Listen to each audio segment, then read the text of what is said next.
mu nga amee internet Senweb TV yéen ko déggandoo maître Aboubacar avocat Sidi Diop lañ doon déglu noonu gannaaw ba ñu defee jugement bi ba pare dégg ngeen kàddu yi nga xamante ne jot na koo yëg si lu fa jot a tukkeegum délibéré bi nag joxeeguñ ko dans un instant xam naa ne du yàgg dara daañu ko joxe bu ko joxee dana ñëwaat fi daal di ñu koy communiquer kon ñu leen di diggaat daje si kanam tuuti ngir lu si toppandi. Alors nous étions 5 avocats à l'avoir défendu aujourd'hui. Nous venons de finir les plaidoiries. Vous étiez dans la salle, en tout cas certains parmi vous étaient dans la salle. Et vous êtes sans savoir que Madame le procureur de la République a pris la parole en demandant à ce que la loi soit appliquée. Eh bien, nous avons pris le ballon au rebond en disant au tribunal que la loi devrait s'appliquer de cette manière. Alors, c'est un dossier dans lequel le sieur Sidi Diop a reconnu les faits d'avoir eu à conduire sans permis. Et vous avez vu qu'à la barre du tribunal, il a présenté ses plates excuses.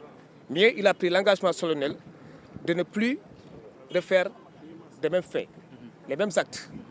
Les mêmes actes n'allaient pas se reproduire.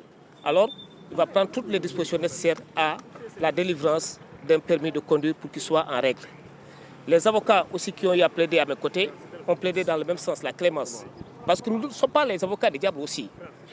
Nous sommes là pour défendre notre client dans la mesure du possible. Ce qui est possible aujourd'hui, c'est qu'une application bien faite de la loi devrait se faire quand même à son profit. D'autant plus que, je l'ai dit tantôt, il a reconnu les faits, il a présenté ses plates excuses, étant entendu que c'était un délinquant primaire quand même très convaincant. Dans la mesure où Sidi Diop a fait preuve d'humilité. Un des enquêteurs m'a confié que le sieur Sidi Diop est une personne très humble. Dans la mesure, lorsqu'il a procédé à son arrestation, il n'a pas eu à se présenter ou à mettre en avant sa qualité d'artiste, connu et reconnu, mais tout simplement il a eu à présenter plutôt les pièces afférentes à la circulation du véhicule. Alors parmi lesquelles pièces, il y avait une assurance, une police d'assurance quand même, qui n'était pas la bonne. C'était une fausse police d'assurance, mais on lui a délivré cette police. Là, l'enquête qui va se poursuivre certainement va déterminer cette personne-là qui a eu à remettre cette police d'assurance. En tout état de cause, il est de très bonne foi. Et donc, tout à l'heure, là-bas, le tribunal, il a mis en avant sa bonne foi. Vous avez entendu le réquisitoire du procureur et vous aussi, vous demandez une dispense de peine. Espérez-vous avoir gain de cause? Oui, bien sûr. Dans la mesure où vous savez que c'est vrai que tout au début de l'audience, le procureur de la République a posé des questions très pertinentes, allant dans le sens de rappeler le prévenu quand même à la raison, à l'ordre. Comme quoi il est hors de question pour lui quand même, qui est un chanteur reconnu et connu, de ne pas avoir en possession de lui toutes les pièces afférentes à la circulation de son véhicule. Et c'était important. Mais elle a fait à la longue, lorsqu'elle a pris son réquisitoire, elle a demandé l'application de la loi. Certainement, elle a eu à prendre en compte la bonne foi du sieur Sidi Diop, mais également sa modestie.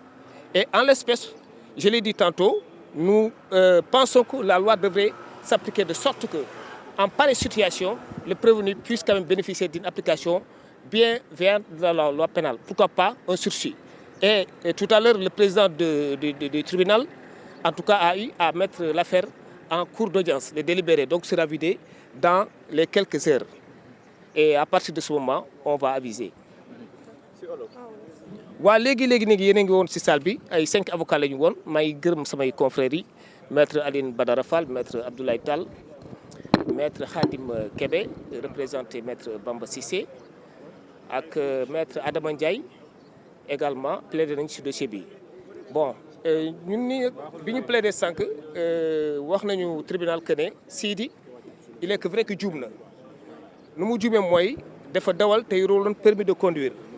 En plus assurance bi baaxul woon mais si côté assurance bi nee na ki ko jaayoon oto bi moo ko joxee noonu assurance bi ak passe avant bi loolu du coobareem bon en tout cas defarul assurance bi li ñu ko mën a toppee rek mooy permis sans conduire da doon dawal oto te yoroon permis te biñ ko laajee aussi dafa ne dafa bëggoon reeri ji chauffeur bi nag dafa absenté woon ci la profito dawal oto bi gaa distance bi soriwul ay quelques 500 mètres amul woon benn intention pour dem fu sori wala def naka si dul loolu bi ko gendarme bi arrêté nag si à hauteur rond-point Pikine bi si Elton bi fu mu nekk alors ci lañ ko contrôlé à l'issue du contrôle nag gendarme bi dañ jàpp ne amul woon permis amul woon assurance ci kaw loolu nag procureur nee na li nga def nii waroo ko defati parce que du yoon vu ce statut chanteur la ñëpp la xam da nga war a joxe bon exemple parce que xale yi aussi dañuy roy si yow moom aussi wax dëgg yàllam ku humble la ku maandu la à la barre gis ngeen ko nu mu taxawee taxawaay bu correct la taxawee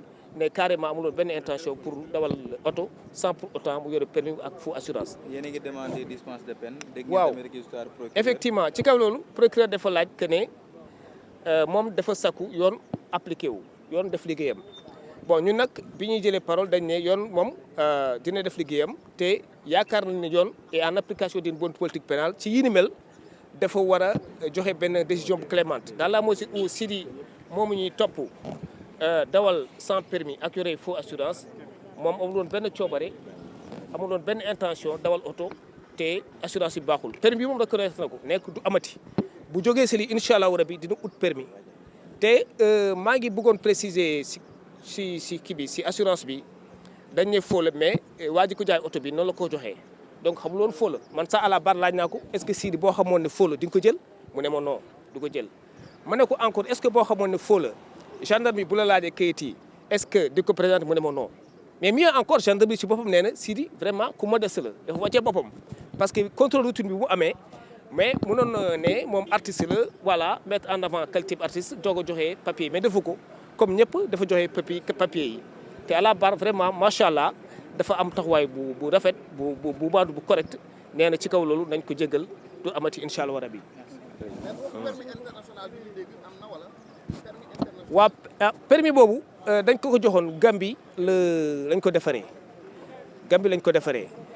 permis boobu may na ko aussi mu dawal oto fu mu ko neex mais vous savez aussi fii dafa am législation boo xamante ni c'est très particulier dafa am ay conditions yoo xamante ni permis noonu nga ko war a yoree pour mun a dawal ici au Sénégal de toutes les façons soriwuñ si point boobu ce qui est constant c'est que amul woon permis parce que permis Sénégal fii gendarmerie moom lañ ko laajoon mais du moment amu ko dañuy jàpp ne conduite sans permis bi encore que une fois permis bi muy wax nekkul woon ci moom dafa ne permis bi dafa amoon ku ko sàcc et effectivement wax na dëgg amoon na permis international mais dañ ko sàcc.